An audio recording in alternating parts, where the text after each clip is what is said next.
everyone, and welcome back to Chef Sherry's Plant-Based Kitchen. You might be hearing a little bit of a raspy voice today and a little congestion. I have come down with some symptoms that may be COVID related. I've taken 2 home tests. It just started yesterday and they both said negative, but I'm learning that this latest variant that we're dealing with right now can show up as negative for a few days. So I'm going to get that PCR test done in 5 days. So I'll just stay home and stay away from everybody and hope that it's not COVID, but in case it is, I'll get tested in a few more days to confirm it or not. Anyway, on the subject of COVID, before we start cooking, I wanted to share with you a study that was given to me by a dear friend of mine, Sandy Quash, who lives in Virginia. Thank you, Sandy, for sending me this information. And this study comes from the British Medical Journal, which is under the umbrella of the British Medical Association. It's very similar to what we have in the United States with the American Medical Association. They have their counterpart in Great Britain. So this study had to do with COVID-19 and the severity of symptoms relating to one's dietary choices in life. So the hypothesis was that dietary patterns play an important role in COVID-19 infections, the severity of symptoms, and the duration of the illness.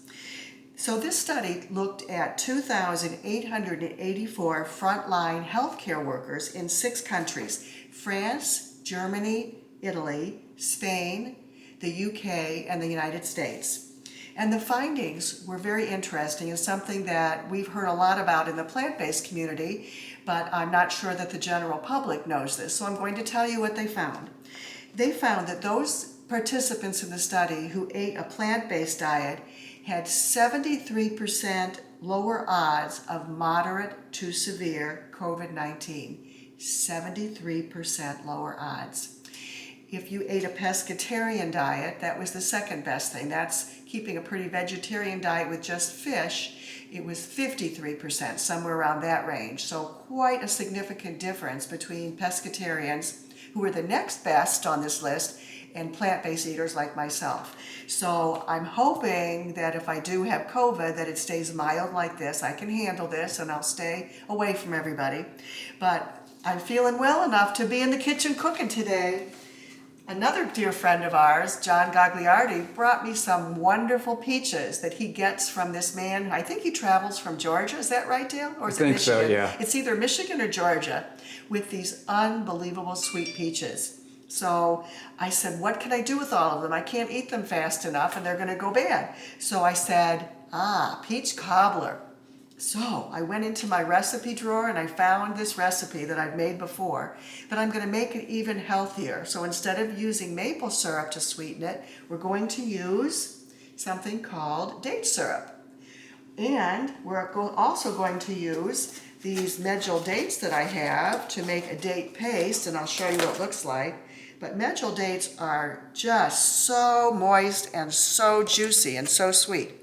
So what I did, I took 4 of them and I took them to my Vitamix and I put some water in slowly until I got, which was like a paste. See what it looks like? And that's how I'm going to sweeten part of the recipe, and then I use this to sweeten the topping. So I couldn't show you the whole thing because it takes a while. I had to bake the peaches. You can see them down here. I cut up all the peaches and put them in, and this is the filling that I sort of mixed them in. It had 4 teaspoons of my date paste, and actually I added more because I tasted it to make sure it was sweet enough. Then I used arrowroot powder, a little bit of lemon juice, just a tad, like a little sprinkle of sea salt, and I mixed it all together, covered it with foil, put this in the oven for 20 minutes at 425, and took it out. Now we're going to make the topping. So all we do for this, and it's very simple, we're going to take some applesauce here that I've pre-measured, put that in my bowl. I'm going to take some of our date syrup that I made, and it calls for a tablespoon, but I'm going to just throw a little bit extra in, and we'll see if it needs more. We're going to take some almond butter, just a 2 teaspoons, so a very small amount of fat in here, just a little bit.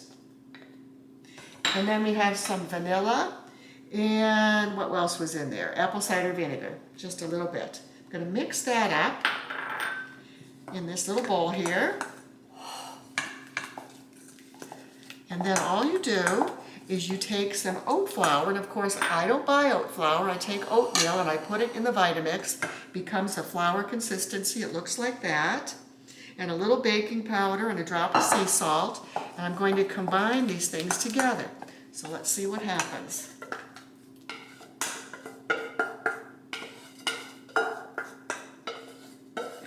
Someone asked me to use ceramic bowls instead of glass because they make so much noise when we're cooking, so I hope this will work. So I'm going to just mix this together. This is going to become our little topping. And all you do is we're going to take our spoon and we're going to just drop this onto, we're going to just drop it right on top of our peaches. Little things like this. Just sort of spread it around, little drops of this. And then we're just simply going to put it in the oven.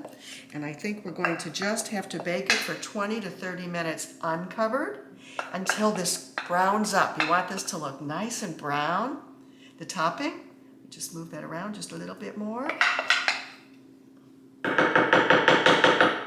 that's it. So let's put it back in the oven. And then you lower it. It started at 425, but we lowered it to 350. And I'll put my timer on for, what did I say? Let's do 20 minutes. We'll start there. And I'll see how it looks. When it's nice and brown, it'll be ready. It's a healthy dessert. We're going to have this today after lunch. Because all of our plans have been canceled this weekend, we've got to have something interesting and good to eat, right, Dale? That's right. And I hope if I have it, Dale, that you don't get it. But if you do, I'm convinced it's going to be mild because you, like me, are 100% plant-based eaters, and we know that this has a major impact on developing severity of symptoms with COVID. So take care, everyone. Stay well, and I will talk to you next time back at Chef Sherry's Plant-Based Kitchen. Bye for now.